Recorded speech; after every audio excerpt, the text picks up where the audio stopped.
دوسرا مقصد کیا ہو سکتا ہے؟ دوسرا مقصد دوسرے انسان نے بتایا کہ میری زندگی کا مقصد پیسہ حاصل کرنا ہے، کہ میرے پاس پیسہ بہت ہو. مقصد برا نہیں ہے، کیونکہ پیسے کے ذریعے سے انسان بہت، لیکن پیسہ بذات خود مقصد نہیں ہے، بلکہ پیسہ صرف ایک وسیلہ ہے، ایک ضرورت ہے. اگر وہ ضرورت بغیر کسی محنت کے حاصل ہو جائے، یا کسی کوئی عالم ایسا ہو کہ جہاں انسان کو وہ مقصد حاصل ہو جائے بغیر محنت کیے، تو انسان کیوں محنت کرے گا؟ ظاہر ہے کہ انسان اگر پیسہ کماتا ہے تو اس کا مقصد کیا ہوتا ہے کہ اپنے گھر کا خرچہ چلائے، اپنے بیوی بچوں کی دیکھ بھال کرے، اپنا مکان بنائے، تو پیسہ ضرورت اور وسیلہ ہے، بذات خود مقصد نہیں ہے. تیسرا مقصد پھر انسان نے متعین کیا، کہ تیسرا مقصد یہ متعین کیا کہ مجھے کہ عزت اور اقتدار ہونا چاہیے میرے پاس. اور عزت کے کیا معنی متعین کیے؟ عزت کے معنی یہ متعین کیے کہ لوگ مجھے بڑا سمجھیں. اب سوال یہ پیدا ہوتا ہے کہ اس سے زیادہ ہلکی چیز اور کیا ہو سکتی ہے کہ ایک انسان یہ تصور کر رہا ہے کہ مجھے لوگ بڑا سمجھیں. بڑا سمجھ رہا ہے دوسرا آدمی، گویا ہماری عزت جو ہے وہ دوسرے کے ہاتھ میں ہے، اور وہ بھی خیالی ہے، تصوراتی ہے، کہ جب تک اس کو بڑا تصور کر رہا ہے تو وہ عزت دار، اور جس دن اس نے مزاج کے خلاف بات ہوئی اس نے اپنے خیال سے اتار دیا تو بے عزت ہو گیا. ظاہر ہے وہ کوئی وَلِلَّهِ الْعِزَّةُ وَلِرَسُولِهِ وَلِلْمُؤْمِنِينَ، عزت تو وہ ہے. اس سے ایک اصول سمجھ میں آتا ہے کہ حدیث میں ہے کہ نبی تعالیٰ جب کسی بندے سے خوش ہوتے ہیں تو آپ جبریل امین کو حکم دیتے ہیں کہ گواہ رہنے کہ ہم اس سے خوش ہوئے، فلاں سے، فلاں بندہ جو ہے ہم اس سے خوش ہوئے، تم بھی خوش ہو جاؤ. جبریل امین خوش ہو جاتے ہیں، اور تمام ملائکہ کے اندر اعلان کر دیا جاتا ہے، تمام ملائکہ کے قلوب کے اندر محبت آ جاتی ہے اس شخص کی. وہ اس سے نیچے والے آسمان تک اطلاع ہوتی ہے، پھر اس سے نیچے والے آسمان تک، یہاں تک کہ دنیا میں جو فرشتے معمور ہیں خدمت پر ان کو اطلاع ہوتی ہے. اولیاء اللہ کے قلوب کے اندر وہ عزت آ جاتی ہے، وہ کہ فلاں شخص کو اللہ نے عزت، گویا وہ عزت پائیدار ہے کہ جو اللہ سے چلی، اوپر سے چلی اور نیچے پہنچی. آج انبیاء کرام ہیں، اولیاء اللہ ہیں، جب ان کا ذکر آتا ہے تو ہمارے قلوب محبتوں سے جھک جاتے ہیں. کیوں؟ کیونکہ وہ حقیقی بنیادوں پر ان کی محبت تھی، وہ اللہ سے چلی تھی. آج حالانکہ ان کو گئے ہوئے مدتیں گزر گئی. آج حکیم الامت حضرت تھانوی علیہ رحمہ کا اگر ذکر آتا ہے تو آپ اپنے قلوب کے اندر ایک فرحت محسوس کرتے ہیں. حضرت قاسم نانوتوی، حضرت رشید احمد گنگوئی اور کابرین کا جن کا، تو یہ کیا تھی کہ یہ محبت اللہ سے چلی تھی، اوپر سے چلی تھی نیچے، اس کی بنیادیں مضبوط تھی. لیکن وہ چیز کہ جو بندوں سے چلے گی اوپر تک جائے گی، وہ اوپر جا کے ختم ہو جائے گی. کہ جب تک منصب رہا، باعزت رہے، اور ان کا خیال بدل گیا تو بے عزت ہو گئے. جب خیال اچھا تھا تو پھولوں کے ہار ڈال دیے، اور جب خیال سے اتر گئے تو جوتوں کا ہار ڈال دیا. یہ کیا عزت ہوئی؟ تو معلوم ہوا کہ مقصد نصب العین یہ بھی نہیں ہو سکتا. تو اب نصب العین اور مقصد متعین کرنے کے لیے ہمیں رجوع کرنا پڑے گا اپنے خالق کی طرف، کہ جس نے ہمیں بنایا. اللہ نے مقصد متعین کیا، وما خلقت الجن والانس الا لیعبدون، کہ انسان کی زندگی کا مقصد جو ہے وہ ہے عبادت. اب یہاں پر ایک سوال عمومی سطح پر یہ پیدا ہوتا ہے. اس آیت سے یہ معلوم ہوتا ہے کہ ہاں اللہ تعالیٰ کا ہر وقت، ہر لمحہ، ہر پل، ہر لحظہ یہ مطالبہ ہے کہ انسان عبادت کرتا رہے. ظاہر ہے کہ یہ ممکن نہیں ہے کہ انسان دن کے 24 گھنٹے نمازی پڑھتا رہے. یہ ممکن نہیں ہے کہ سال کے 12 مہینے انسان روزے رکھتا رہے. یہ ممکن نہیں ہے کہ انسان جو کمائے سارا کچھ زکوٰۃ اور خیرات کے اندر لٹا دے. یہ فطرت کے خلاف ہے. اللہ نے اس کی آسانی بتائی کہ اللہ نے مومن کے ہر عمل کو عبادت بنا دیا. مثلا سوتے آپ بھی ہیں اور سوتے غیر مسلم بھی ہیں. لیکن مومن سے کیا مطالبہ ہے؟ کہ مومن سے مطالبہ یہ ہے کہ وہ سوتے میں بھی غافل نہ ہو، بلکہ اس کے جسم اور اس کی آنکھیں سوئیں، اس کا دل جو ہے وہ بیدار رہے. اس کے لیے نبی کریم علیہ الصلوۃ والسلام نے طریقہ بتایا کہ سیدھے مت لیٹو کرو. سیدھا لیٹنا جو ہے وہ بیماروں کی سی علامت ہے. بیمار لیٹتا ہے سیدھا، اور اللہ تعالیٰ ایک مومن کو قوی اور مضبوط دیکھنا چاہتے ہیں، بیمار نہیں دیکھنا چاہتے. تو سیدھا لیٹنے کو منع کیا. الٹا لیٹنے کو منع کیا اس لیے کہ یہ جہنمیوں کی حیت ہے، کہ حدیث میں ہے کہ جہنمیوں کو الٹا بالوں سے گھسیٹا جائے گا. بائیں طرف لیٹنے کو اس لیے منع کیا کہ بائیں طرف قلب ہوتا ہے. جب انسان بائیں کروٹ پر لیٹتا ہے تو اس کو آرام زیادہ ملتا ہے، جبکہ مومن سے مطالبہ یہ ہے کہ اس پہ سوتے میں بھی غفلت طاری نہ ہو. اب ظاہر ہے کہ یہی چار چیزیں، الٹا ہو، سیدھا ہو، دائیں ہو، بائیں ہو، لٹک کے تو سونے سے رہا. صحیح طریقہ کیا ہے؟ صحیح طریقہ یہ ہے کہ نبی کریم علیہ الصلوۃ والسلام کا طریقہ اپنایا، اور یہ سوچ کے اپنایا کہ میرے نبی کی، اللہ کے حبیب کی یہ سنت ہے کہ داہنی کروٹ پر لیٹے، اور آپ اپنا ہاتھ رخسار مبارک پر رکھا کرتے تھے اور دعائیں اور معوذتین پڑھ کے تب سویا کرتے تھے. آپ اس نیت سے یہ حیت اختیار کریں کہ میرے نبی کی سنت ہے. اس کے بعد جب آنکھ لگ گئی تو الٹے ہو جائیں، سیدھے ہو جائیں، وہ نہیں. لیکن آپ کے اس عمل سے کیا ہوا کہ اللہ تعالیٰ فرشتوں کو گواہ کر کے کہ گواہ رہنا ہے، غفر لہ ما تقدم من ذنبی، میں نے اس کی زندگی کے تمام گناہوں کو معاف کر دیا. حالانکہ آپ تو سوئے تھے. نکاح غیر مسلم بھی کرتا ہے، مسلمان بھی کرتا ہے، لیکن مومن سے مطالبہ ہے کہ اس کو عبادت بنا دو. النکاح من سنتی، کہ اپنے اللہ کے حبیب کی سنت سمجھتے ہوئے نکاح کرو، اور جو حقوق اس نے متعین کیے اہل و عیال کے اس کو ادائی کرو. عیسائیوں کے اندر سب سے اعلیٰ ترین تصور اگر کوئی عبادت کا پایا جاتا ہے وہ یہ ہے کہ تمام دنیا سے قطع نظر کر کے، تمام دنیا سے سب رشتے ناطے تعلق سب ختم کر کے پہاڑوں کے کھو میں جا کے بیٹھ جاؤ اور وہاں جا کے اللہ اللہ کرو، جہاں کوئی ڈسٹرب کرنے والا ہو، کوئی کہنے والا نہ ہو. لیکن قرآن نے اس کو منع کیا. وَلَا رَهْبَانِيَّةً ابْتَدَعُوهَا، یہ رہبانیت ہے، یہ عبادت نہیں ہے. عبادت اصل کیا ہے؟ عبادت یہ ہے کہ اسی دنیا میں رہتے ہوئے اپنے تمام حقوق کے درمیان، کیونکہ تم پر تمہارے اہل و عیال کا بھی حق ہے، والدین کا بھی حق ہے، بہن بھائیوں کا بھی حق ہے، بستی کا بھی حق ہے، مدارس کا بھی حق ہے، مساجد کا بھی حق ہے. ان تمام حقوق کو ادا کرتے ہوئے اللہ کے حقوق کو ادا کرنے کا نام عبادت ہے. تو گویا اسلام ایک دین ہے، ایک مذہب نہیں ہے، چند رسومات کا نام نہیں ہے، بلکہ اسلام نے زندگی کا کوئی شعبہ ایسا نہیں ہے، پیدائش سے لے کے اور موت تک، بلکہ قبر میں اتارنے تک اور آگے تک، کہ جہاں تک اسلام نے رہنمائی نہ کی ہو بحیثیت دین کے.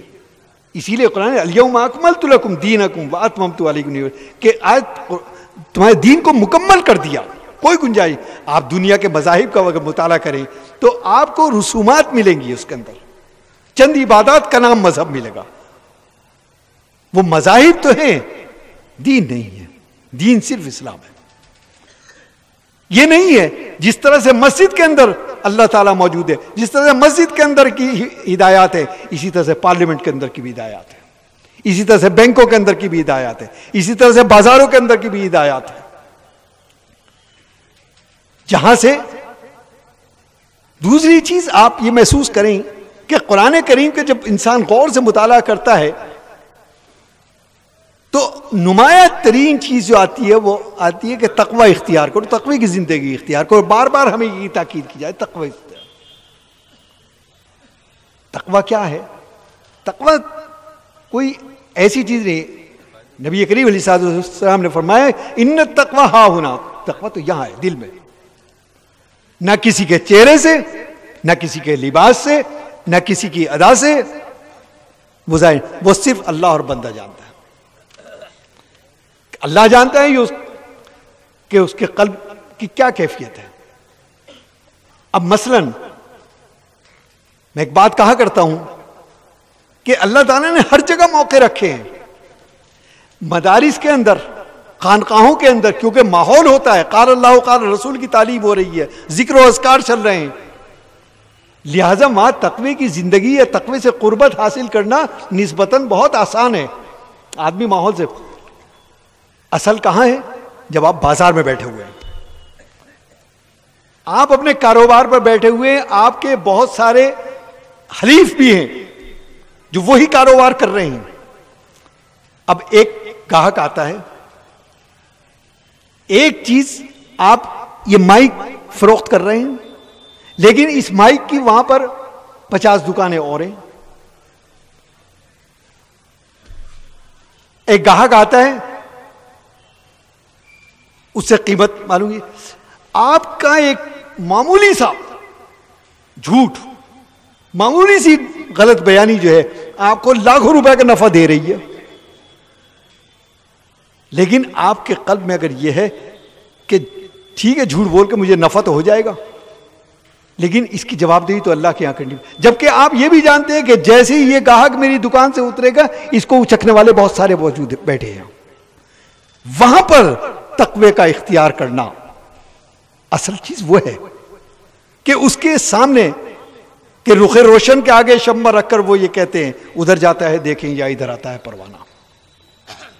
اصل چیز اس وقت ہے، اصل امتحان اس وقت ہے کہ ایک طرف لاکھوں روپے کا فائدہ بھی ہے لیکن غلط بیانی کے ساتھ، اور دوسری طرف نقصان بھی ہے بظاہر سچ بولنے کے ساتھ، لیکن وہ نقصان نہیں ہے بلکہ اس کی برکات سے کیا کیا آپ کو ملنے والا ہے اور اس کے اثرات کہاں تک مرتب ہونے والے ہیں،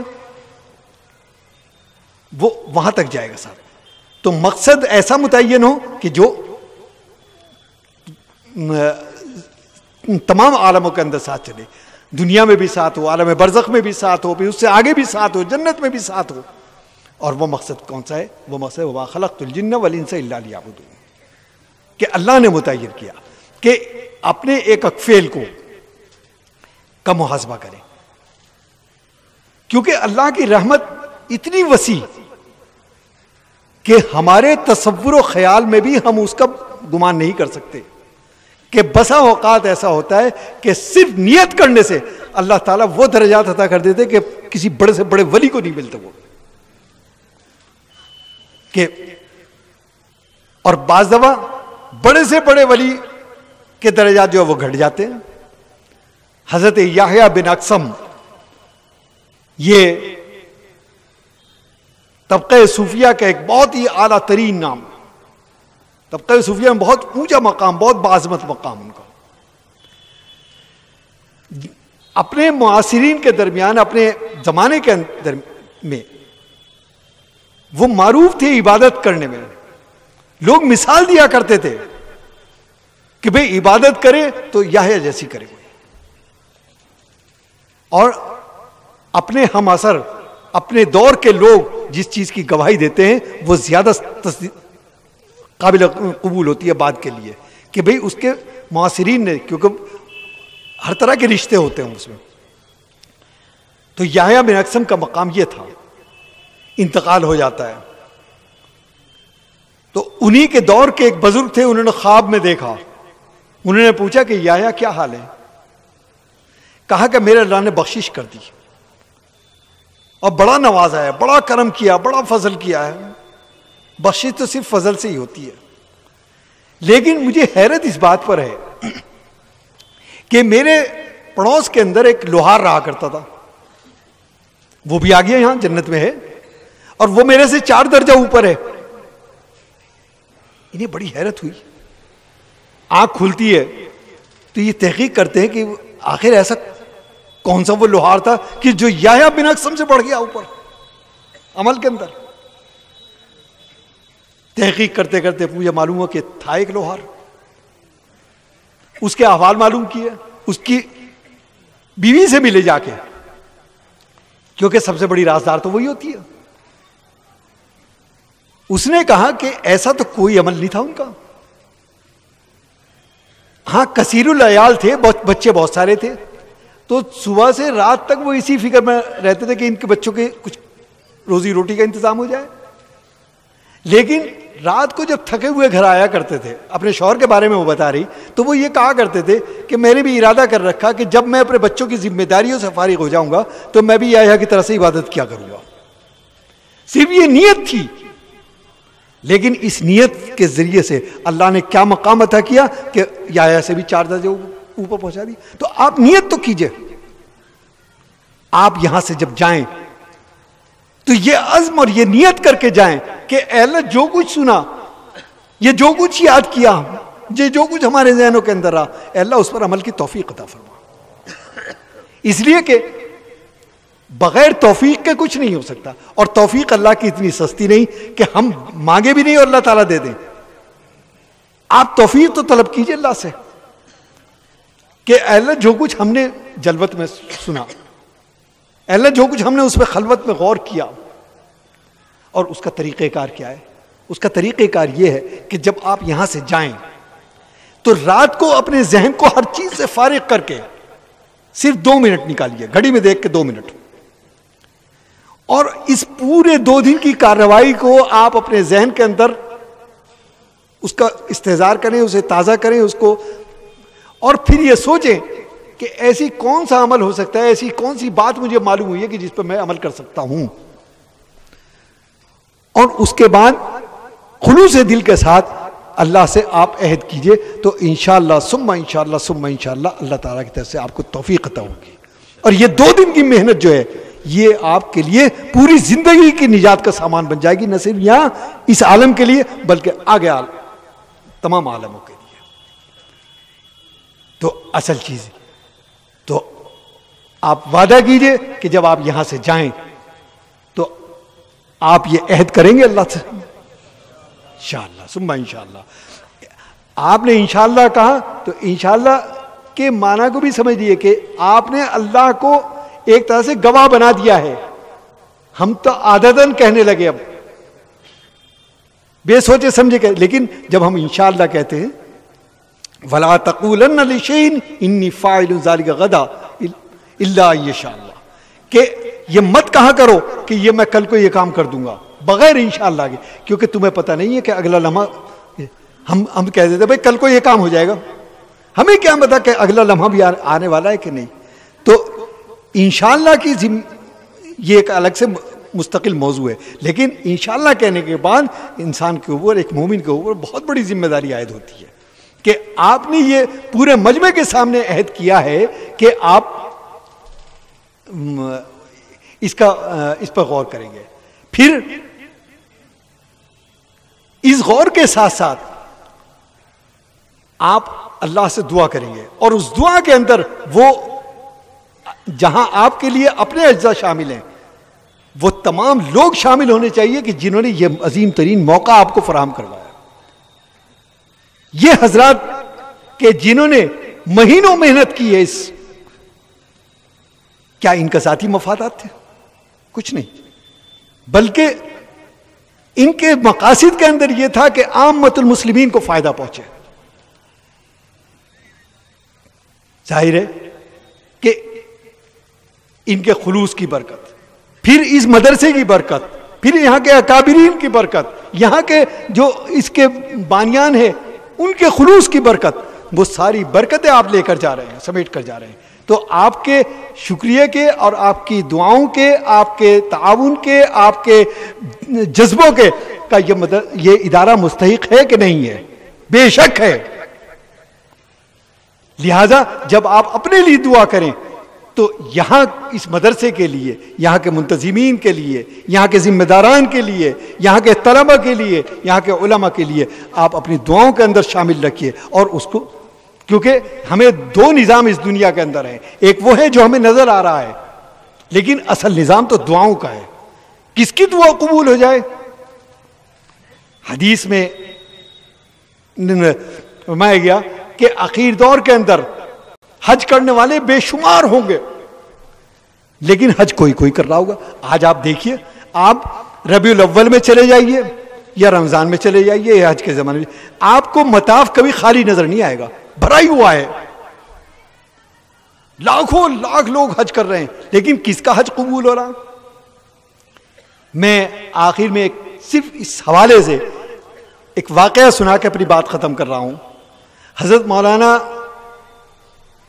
امداد اللہ مہاجر مکی، جو ہمارے تمام اکابرین کے شیخ ہیں، حضرت مولانا قاسم نانوتوی بانی دارالعلوم دیوبند ان کے شیخ، حضرت مولانا رشید احمد گنگوہی کے شیخ، حضرت مولانا حکیم الامت حضرت تھانوی علی، تو بڑا اونچا مقام، بڑا باعظمت مقام. تو حضرت تھانوی سے کسی نے پوچھا کہ حضرت ایک بات سمجھ میں نہیں آتی کہ حضرت حاجی امداد اللہ سے آپ لوگ مرید ہیں، آپ کا لوگوں کا علم، حضرت نانوتوی ہیں، حضرت مولانا رشید احمد گنگوہی ہیں، آپ ہیں، آپ کا علم جو ہے وہ پہاڑ جیسا، اور حضرت نے تو صرف سال 2 یا سوم تک پڑھا ہے. یہ سمجھ نہیں آتا آپ مرید. تو حضرت نے فرمایا ایک عربی کی مسئلہ ہے، قدموا علی قدری عقولہم، لوگوں سے ان کے عقل کے مطابق بات کرو، سمجھ میں آ جائے گی. کیونکہ سوال کرنے والا عام سطح کا آدمی تھا. تو حضرت نے کہا کہ بھئی ایک بات بتاؤ کہ ایک آدمی جو ہے وہ مٹھائی کے نام جانتا ہے، بہت ساری مٹھائیوں کے، فلاں ہے، فلاں مٹھائی ہے، فلاں مٹھائی ہے، فلاں مٹھائی ہے، وہ گنتا چلے جائے گا، سینکڑوں مٹھائیوں کے نام گنا دے گا، ہاتھ میں کچھ نہیں ہے اس کے. ایک وہ شخص ہے، اسے مٹھائیوں کے نام تو یاد نہیں، لیکن ڈبہ ہاتھ میں ہے اس کے مٹھائی کا. کہنے لگے یہ بتاؤ اصل حقیقت سے کون واقف ہے، وہ جس کے ہاتھ میں ڈبہ ہے یا وہ جس کو صرف نام یاد ہے؟ تو فرمایا کہ ہمیں صرف نام یاد ہے، اصل مٹھائی کا ڈبہ تو حضرت حاجی صاحب کے ہاتھ میں ہے. تو یہ تو خیر ضمنی بات ہوئی. تو حضرت حاجی صاحب مکے میں ہجرت کر گئے تھے. حضرت مولانا رشید احمد گنگوہی کا اسی سال حج کے لیے جانا ہوا. حج ختم ہونے کے 2 دن کے بعد حضرت حاجی صاحب نے حضرت مولانا رشید احمد گنگوہی کو بلایا اور یہ کہا کہ میاں رشید کب جا رہے ہو تم؟ کہ حضرت میں تو کل کو یا ہفتے بھر بعد جا رہا ہوں. کہا کہ ہم تمہیں ایک امانت سپرد کر رہے ہیں. رات ہم نے خواب دیکھا ہے، اور خواب میں کیا دیکھا؟ خواب میں دیکھا کہ نبی کریم علیہ الصلوۃ والسلام تشریف لائے، اور آپ نے فرمایا کہ اس سال 3 لاکھ آدمیوں نے حج کیا ہے. اس زمانے میں 3 لاکھ بہت بڑی تعداد تھی، اور صرف ایک آدمی کا حج قبول ہوا. 3 لاکھ میں ایک آدمی کا حج قبول ہوا، اور لیکن اللہ نے اپنے رحم سے، اپنے فضل سے اس ایک آدمی کی بدولت 3 لاکھ آدمیوں کا حج قبول کر لیا. اور تو میں نے نبی کریم علیہ الصلوۃ والسلام سے، حضرت حاجی صاحب فرما رہے ہیں کہ میں نے نبی کریم علیہ الصلوۃ والسلام سے پوچھا کہ یا رسول اللہ جب آپ نے یہ بتا دیا تو اس خوش قسمت کا نام بھی بتا دیجیے.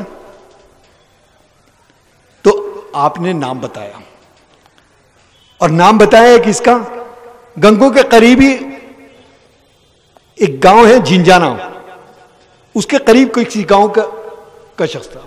تو حضرت حاجی صاحب نے ہدایت کی کہ سب سے پہلے اس شخص کے پاس جانا تم، کہ جس کے بارے میں نبی کریم علیہ الصلوۃ والسلام گواہی دے رہے ہیں کہ نہ صرف اس کا حج قبول ہوا بلکہ اس کی بدولت 3 لاکھ آدمیوں کا حج قبول ہو گیا. یہ آتے ہیں اور آنے کے بعد سب سے پہلے اس شخص کے مکان پر جاتے ہیں، اور کہ حج سے کب آئے؟ تو اس آدمی نے کہا کہ میں تو حج کے لیے نہیں گیا. یہ کیسے ہو سکتا ہے؟ کہ اب انہوں نے جستجو کی کہ نہیں، تو اس نے قسمیں کھائیں کہ حضرت میں تو آج تک مکے بھی نہیں گیا ہوں. اب آپ نے کوریدنا شروع کیا تو احوال پوچھے. اس نے کہا کہ حضرت نے پوچھا کہ کیا تمہارا ارادہ تھا؟ کہ ہاں ارادہ میرا کئی سال سے. اور ہوا یہ کہ میں نے تھوڑے تھوڑے پیسے جمع کرنے شروع کیے، اور اس نیت سے جمع کیے کہ جب یہ میرے پاس اتنے پیسے ہو جائیں گے تو میں حج کرنے جاؤں گا. اور اس سال میرا حج پہ جانے کا ارادہ تھا، لیکن ایک عجیب واقعہ پیش آ گیا میرے ساتھ میں. ابھی حج میں کافی وقت تھا، اور واقعہ یہ پیش آیا کہ میری بیوی جو تھی وہ امید سے تھی، حمل سے تھی. وہ ایک دن رات کو اس نے ضد پکڑ لی کہ بھنا ہوا گوشت کھانا ہے. کہنے لگے کہ اتنی شدت کے ساتھ میں اس نے ضد پکڑی کہ میں نے لاکھ اس کو سمجھایا کہ اللہ کی بندی میں کہاں سے لے کے آؤں، اس وقت رات کے 2 بج رہے، یہ گاؤں دیہات کا معاملہ ہے، یہاں کہاں سے میں تیرے لیے بنا ہوا گوشت لے گا. لیکن اس نے بھی صاحب ضد پکڑ لی تھی کہ نہیں چاہیے اور ابھی چاہیے. تو صرف اس کی دلجوئی کے لیے کہ اس کی حالت ایسی ہے، کہیں ایسا نہ ہو کہ اس کے اوپر نفسیاتی اثر غلط پڑ جائے، کہنے لگے کہ میں باہر نکل گیا گھر سے باہر. ابھی گھر سے باہر نکلا ہی تھا تو مجھے ایک گھر چھوڑ کے دوسرا گھر سے گوشت کے بھننے کی خوشبو آ رہی. میں نے جا کے کنڈی بجائی وہاں اور اسے کہا کہ تمہارے یہاں گوشت بن رہا کہ جی، کہ بھائی ایسا سا مسئلہ ہے اور میری بیوی نے ضد پکڑ رکھی، آپ مجھے تھوڑا سا گوشت دے دیں. اس نے کہا پڑوسی نے کہ میں آپ کو ایک بوٹی بھی نہیں دے سکتا ہوں. اب یہ اصرار کر رہے، وہ انکار کر رہا، ایک بوٹی بھی دینے کو تیار نہیں. جب انہوں نے زیادہ اصرار کیا تو وہ رونے لگا. اس نے کہا کہ آپ نے مجھے مجبور کر دیا کہ میں آپ کو بتا دوں، میرے گھر میں 4 دن سے فاقہ ہے، 4 دن سے میرے بچوں نے کچھ نہیں کھایا. اب اس وقت رات کے اندھیرے میں باہر نکلا اور ایک کتے کو ہلاک کر کے اس کا گوشت بنا رہا ہوں تاکہ بچوں کا پیٹ بھر سکوں. یہ کہتے ہیں کہ مجھے ایسا لگا کہ جیسے میرے پاؤں سے کے نیچے سے زمین نکل گئی کہ لعنت ہے تیرے اوپر، تو حج کو جا رہا ہے اور تجھے یہ پتہ نہیں کہ تیرے پڑوس کے اندر بچے بھوکے بھی. کہنے لگے میں نے کہا کہ صاحب برتن پھینک دو. اپنے گھر آیا، جتنے پیسے میں نے جمع کیے تھے سارے لا کے اس کو دیے کہ کھانے کا انتظام. حالانکہ حج کے لیے نہیں گیا، لیکن نبی کریم علیہ الصلوۃ والسلام نے گواہی دی کہ اس کا حج قبول ہو گیا.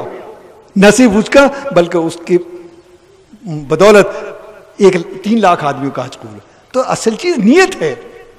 جب آپ نیت کریں گے تو انشاءاللہ اللہ نے چاہا تو اللہ کی طرف سے توفیق بھی عطا ہوگی، اور جب توفیق ہوگی تو آپ کا بھی کام چلے گا، کیونکہ یہ مدارس آپ کے محسن ہیں، یہ علماء آپ کے محسن ہیں. اگر یہ مدارس نہ ہوتے، اگر یہ علماء نہ ہوتے تو یقین کیجئے کہ ہمارا حال اسپین سے مختلف نہ ہوتا. جہاں آج گائیڈ یہ بتاتا ہے کہ یہ الحمرہ ہے، یہ قرطبہ ہے، یہ اشبیلیہ ہے، یہ فلاں ہے، یہ فلاں ہے، یہ اس قوم کی کھنڈرات کے نشان ہے کہ جو قریب 882 برس یہاں حکومت کر کے گئی ہے. اگر یہ علماء اور یہ مدارس نہ ہوتے تو ہندوستان میں بھی یہی ہوتا کہ گائیڈ بتایا کرتا کہ یہ اس قوم کے عظمت رفتہ کے نشان ہے جو 1000 برس یہاں حکومت کر کے گئی ہے. آج ہمارے چہروں پر داڑیاں، ہمارے سروں پر یہ ٹوپیاں نظر آئی ہیں تو ان علماء کرام کا مدارس کی دین ہے، یہ آپ کے محسن ہیں. اور احسان کا تقاضا یہ ہے، هل جزاء الاحسان الا الاحسان، کہ آپ حتی المقدور اپنے محسن کا احسان کو چکانے کی کوشش کریں. حتی المقدور اس کی کوشش کریں کہ یہاں سے زیادہ بہترین سے بہترین علماء پیدا ہوں جو آگے آپ کے نسلوں کی رہنمائی کر سکے، آپ کے نسلوں کے عقائد کو اور ان کے ایمانوں کو محفوظ کر سکے. گویا یہ ایک انویسٹمنٹ ہے جو آپ اپنے بچوں کی، اپنی نسلوں کی حفاظت، عقائد کی حفاظت کے لیے کر رہے ہیں. تو آپ یہاں پر تشریف لائے، 2 دن آپ نے بیانات سنے، تو اللہ تعالی ہم سب کو عمل کی توفیق عطا فرمائے. اور آپ نے یہ عزم بھی کیا ہے، مجھے یقین ہے کہ اللہ تعالیٰ توفیق بھی عطا فرمائے گا. انہی چند طالب علمانہ باتوں پر میں اپنی بات ختم کرتا ہوں. وآخر دعوانا ان الحمد للہ رب العالمین.